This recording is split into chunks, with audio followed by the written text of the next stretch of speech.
Time and again, he's blown our minds. And believe it or not, I went to high school with Brett Morgen, and we worked together, and I have been in awe of him ever since. Stick around after the film. There's going to be a Q&A with Brett and some special, secret special guests. Moonage Daydream.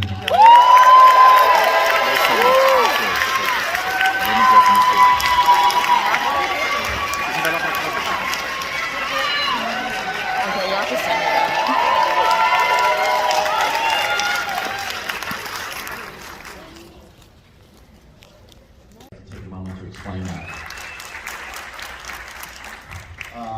This is a strange place to start, but while I was at the very early stages of making the film, I had a heart attack, a sort of massive one, flatline.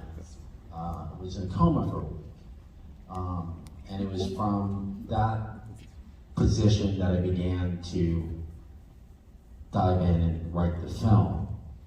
And in many ways, Bowie saved me and sort of taught me how to live a more balanced life. And the insurance company, when I went in to get my physical, I failed, and I couldn't get insured, and we were going to have to pay a $500,000 premium. And there is only one way out of it, which is if I could find someone to replace me in the event I die during the making of the film. And I am been a huge lifelong fan of Mark's work, and I didn't really know him. I just knew he was a man of incredible integrity, and I cold called him and told him the situation, and Mark, without hesitation, agreed to take over for me in the event of my passing, which is not a light sort of gesture. So, Mark, I just want to thank you for it. Brett is so nice he gave me a single card on an IMAX screen for literally doing nothing. All I did is pray every day that a friend would pass away because I liked it and I didn't want to have to touch it. Because I could have done it years ago. So I've seen the film 3 times in the cinema, twice in IMAX. It's a pure piece of cinema. And it's experiential in the way that films aren't anymore. And I think people that love it are so grateful to have that experience and done so stunningly in such a state-of-the-art way. So having seen it 3 times, I think I understand. Tell me if I'm wrong, and the answer will probably be interesting either way. You start with the fact, with the Bowie quote, that if there is no God, and some people, subscribe to that, some people don't, but for him, if there is no God, then we have to fill that hole, and we fucked it up. And he says, so if there's no human activities that fill the hole, or if humans have fucked it up, if there is no God, then how do I fill that hole? And it's a question about how does one take our time here? What does one do with it? What is important to do and what is less important to do? And how do you live a great life with the time you're given? And this man, God bless him, probably lived his life better than anyone, ever. That's hyperbole, but you demonstrate an exquisitely led life with ups and downs, and now he's an unusual person, but and in the end, you're talking about the film's really about his time, I think, and how little of it we have. That's my take. What do you think? Well, momentarily, I'm going to bring up one of David's collaborators who can speak to that a little bit in relation to David, Mark, and that was my experience watching all the footage of David. It took 2 years to screen through all the material. We had kind of collected every piece of known media of David in existence, and I went in sort of wide-eyed, and I was not. Because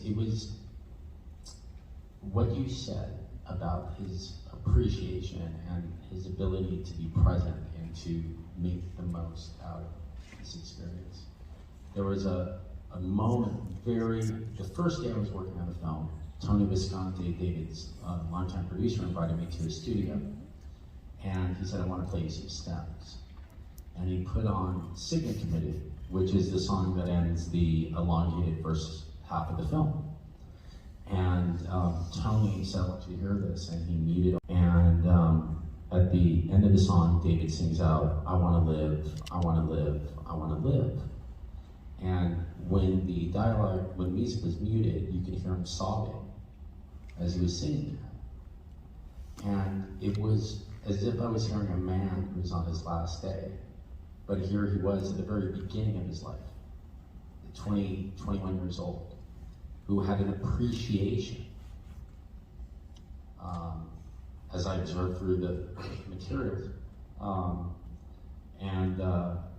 And so I think, yeah, it's kind of a remarkable example of how to make the most of each day. It's a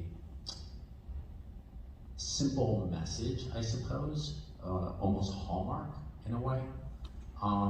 But it's a message that we don't hear enough, we don't get enough of. Myself, to see an example of someone who ages as gracefully and as beautifully as David. So much of our culture is youth-oriented. And so, you know, my kids certainly have a vibe of like, oh, I want to be 50. But when I see this, or when I see David's work, it makes me excited for the opportunities that are available to us. Yeah, I was really moved. Now that I'm old, it just happened to do a new thing in my life. I really related to what you said at the end about the sense of, you know, your sense of values just shift in the right way strongly, you know, in terms of what's important and what isn't, and how little time there is, because it's just kind of an abstract concept. The question I have as a filmmaker that I'm really interested in is, you looked at this vast trove of archival material. At what point did you go, I know what to do? Oh, Because it's very focused. If you look at it from this point of view of like how precious time is and how little, it's super focused on that idea. I had cut the opening scene before Spaceboy of the lunar landscape of David Tibio and that whole piece before I started screening footage. It was my template for what the film was supposed to be.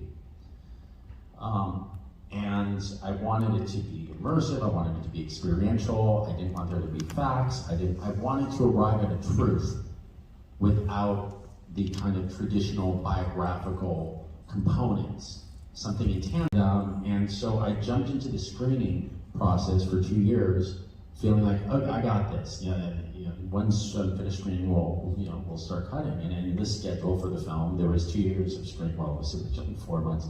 2 years of screening, a week to write the script, and then start editing.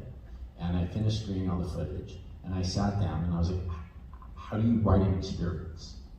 And I realized that all my previous work, The Kid Sticks in the Picture, and Montage of Peck, and Jane, were very linear narratives. And I was a little bit out of my element. And so I would go to work every day, and I would write essays about chaos and fragmentation and Joyce and David's influences and different ideas that David explored. And I was just biding time, you know, behind schedule. And after 8 months of that, I was really kind of starting to lose it. And I drove up to my office and I was like, I can't go in there. You know, like I've been there and it's killing me. And I've been absorbing all of David's ideas about art and how to approach art. So I knew intuitively I needed to get out of my element. So I went to Albuquerque, boarded a train, with this idea that I'm not going to get off the train until I have the script. It was desperate measures. And, but that was also not an accident. That was taking myself out of my environment, being in transit, which was an important aspect of David's work. And as it would happen, the second the train started moving, it all came together. Is that the through line, as David states, is transients, chaos, fragmentation, and ultimately transients. And transients can be looked at as through through the lens of spirituality. It could be transit, it can be gender fluidity, and I started to realize that all these sub-themes related back to this core thing.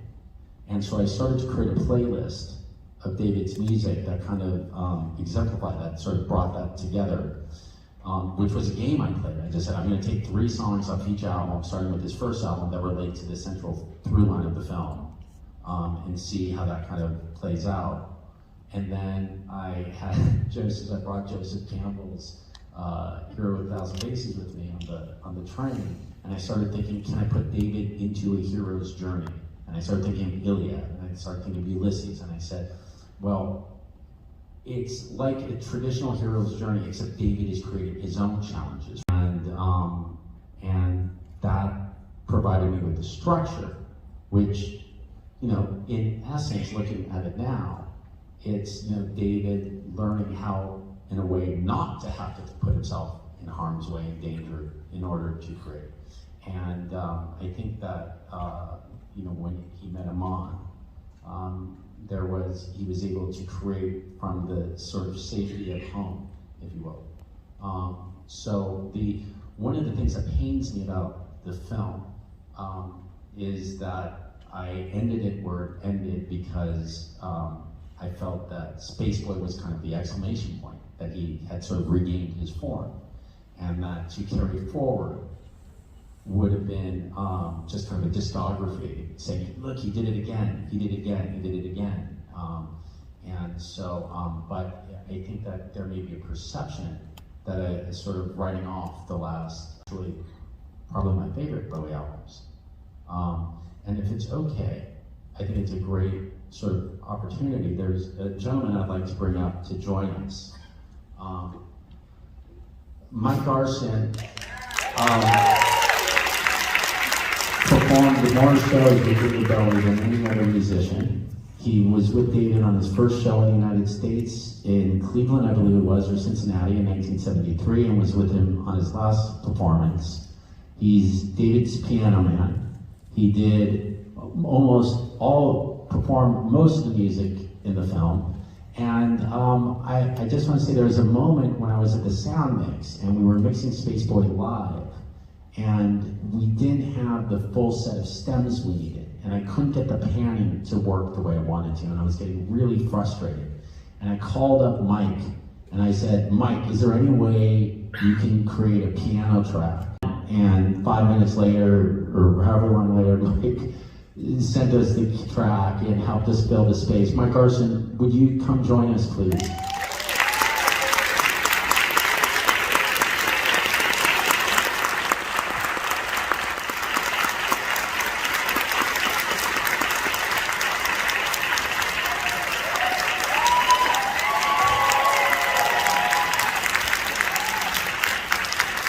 It's a long walk.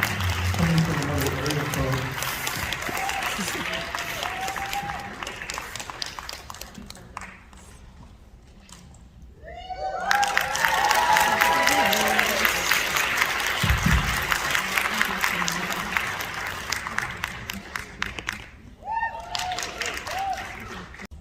For a lot of David's career, I'm wondering if you can pick up what Mark was sort of talking about when he started with the idea of how to live your best life, and how David's sort of approach to creating art and experimentation and making life an adventure. I think I could talk about that for 10 hours. Prior to working with David, I had probably worked with about 800 singers. So I would play in all these different clubs. And when David came into my life, there's, I felt like I met a soul brother in terms of creativity.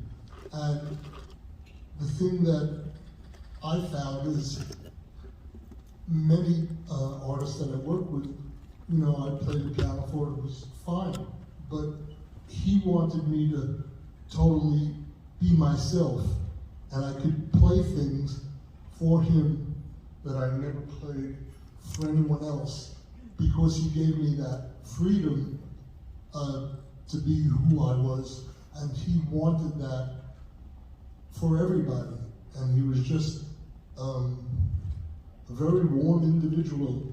From the first day I met him, he asked me many more questions about my life and who I studied with. He wanted to know details, and what brought us together was his love for jazz, and I was living in that jazz world, and he just had so much to say about people like Charlie Mingus and Stan Kenton. He loved the saxophone. He actually told me if he could have played better, he wouldn't have become a singer and songwriter. Well, it worked out, I think, better for him. Mike, I'm just curious if you could talk a little bit about the outside recordings when you had worked with David through, I think, 74, 75, and then you returned in 95 during the outside recordings, which was returned in a way to some of the oblique strategy and some of the experimentation that he had sort of gotten away from. As a musician, can you talk a little bit about that experience?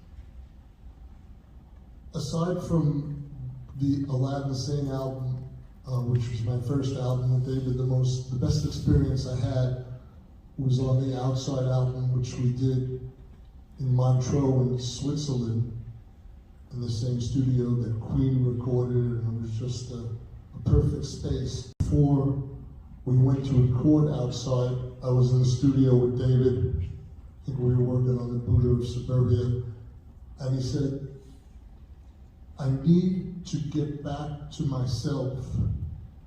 Something about the 80s ruined me, and I felt I lost myself after Let's Dance, and I was pressured by record companies to do things I didn't want to do, and I want to find myself again, and the way I want to do it is I'm asking all the musicians that have had the biggest effect and influence on me that I've worked with over the last 30 years.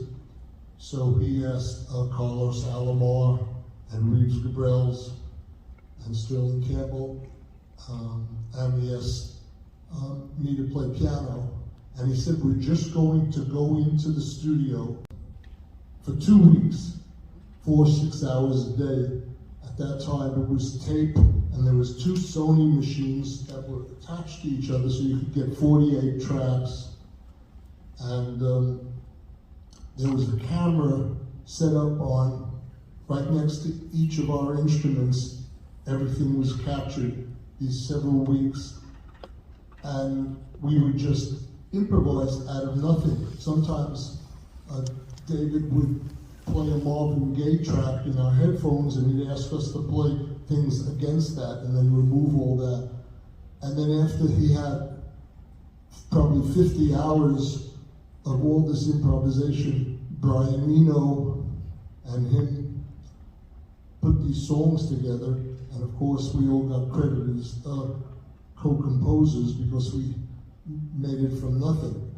And we ended up Hartsfield's and Lesson, Motel, I'm Deranged, from Architect's Eyes, things like that.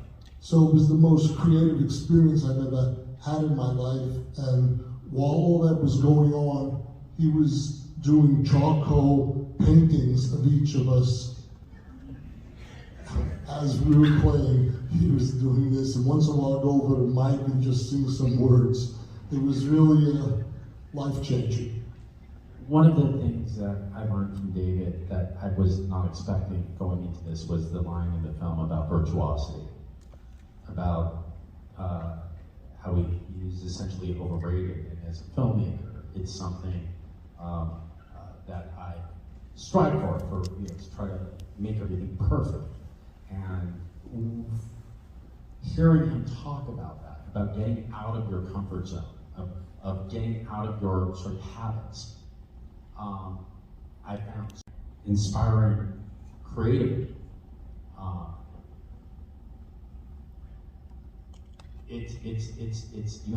It's so, I don't know if you've had this experience with other artists, but to me, it was really, I think, one of my strongest takeaways was this idea that once you master something, move on, try something new, because we only have one run of it, and so make the most of it.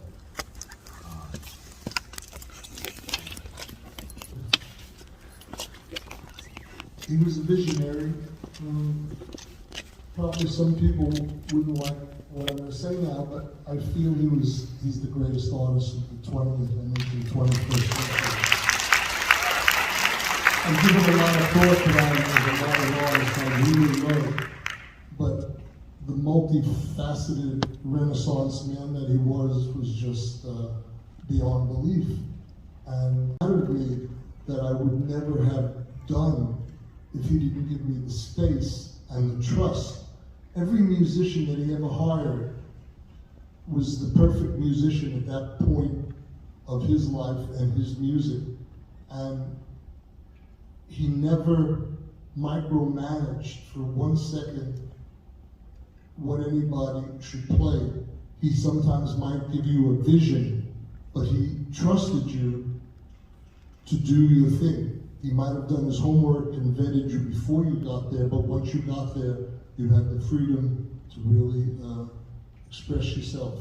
And I saw that from Nick Ronson all the way through Ken Scott, who produced, Hunky Dory and Ziggy and the Aladdin Sane album.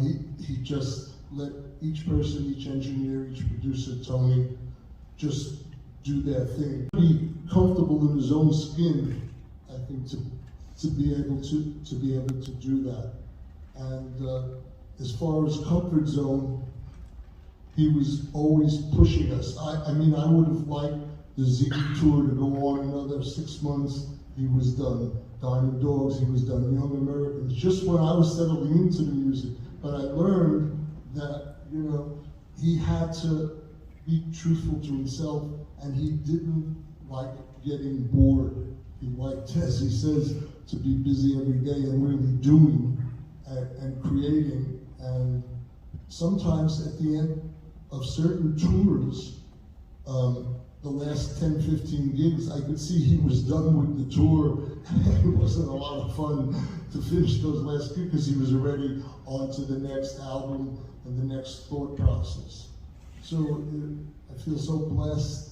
I mean, I was hired for 8 weeks, so many years, and I miss him every day.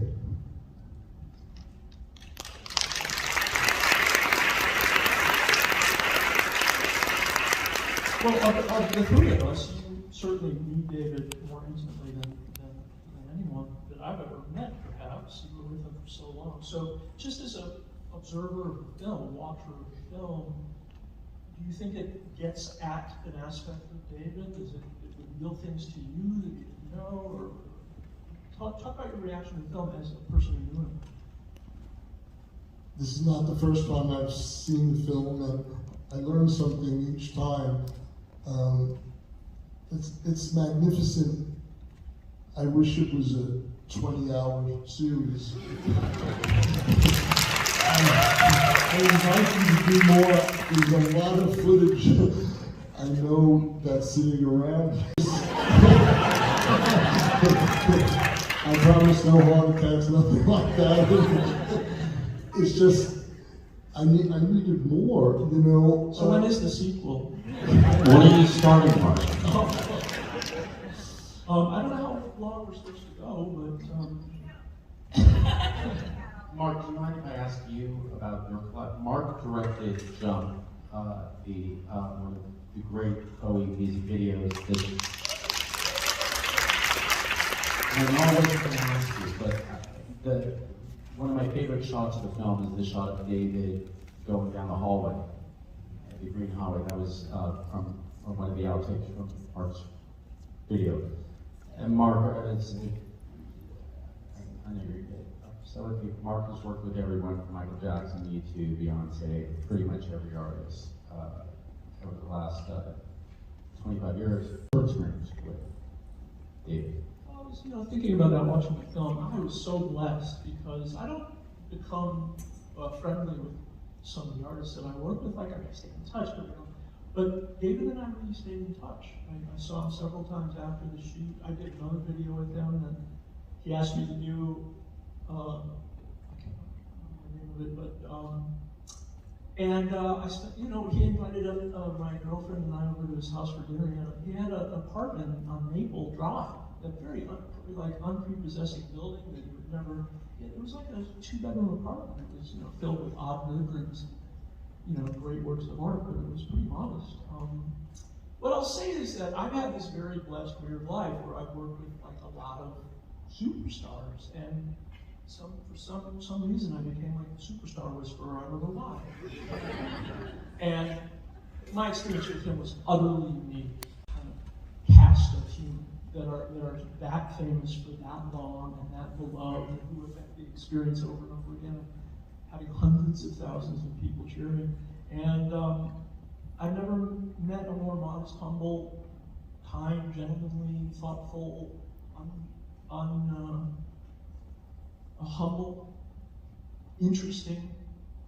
Yeah, I wasn't remotely disappointed. And think how easy that could have been with David Bowie. And I wasn't. He was just spectacular, wonderful man, and I miss him very much too. I listen to Black Star more than any of his songs. I just think it's probably, even over some of his hits, I just think it's just a culmination of just, it's so great. How many people write their own requiem? Yeah. Yeah, the way he handled his death. Well, the ingredients for the ending were the Black Star music video, and the idea that in the video, which I think is one of the great videos of all time, this scene of the source, whatever, the women with the skull, and she places it onto to one of the practitioners, and the sentiment is that to keep going, and that David may be gone, but we are now. But someone else will step up and take the place. And it's not sad. It's kind of in the mix for that scene. We had David's vocal, and we had created all these crowds, sing-alongs, and so we just at that moment, at that exact moment that the skull is placed on her back, we slowly start to crossfade, and then he just kind of disappears, and they take over. And so I think, as you said, he created. I was just taking my cues from what he had presented. One thing that I will share, which was for me on a personal note, one of the more fascinating discoveries sitting alone with this material was the early on, the first thing I did was sit down and listen to every Bowie song in order when it was recorded. And on the first day, I heard a song, Silicate Blue, which I wasn't that familiar with. And I offend you with my awful singing. But as Silicate Blue is fading out, I heard this sound.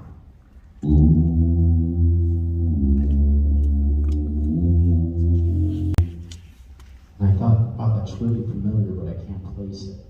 And Silly Boy Blue was a song that David wrote when he was thinking about studying Buddhism, going to a monastery, and it's filled with all sorts of Buddhistic references and whatnot, reincarnation. And 3 weeks later, when I got to Black Star, and we got to the sort of middle section, and I heard,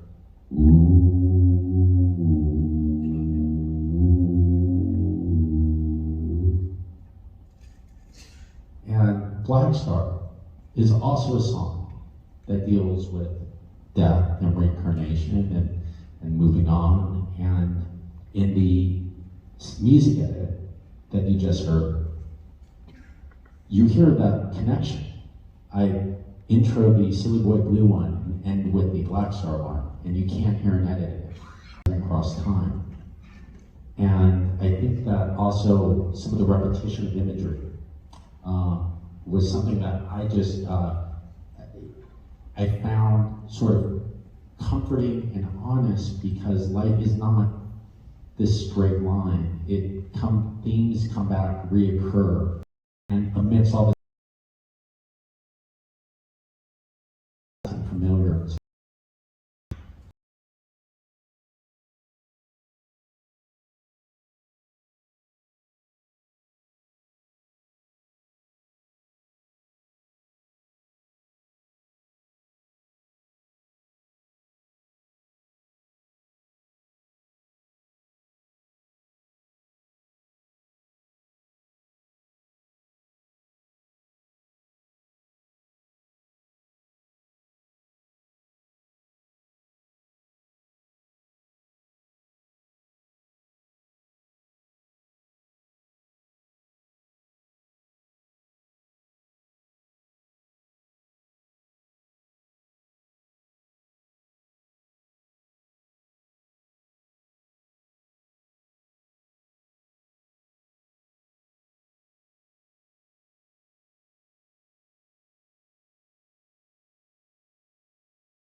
I didn't do anything, but between him and Bowie, it's always I'll see him on the third. So what you said about working, well, yes, I used to work.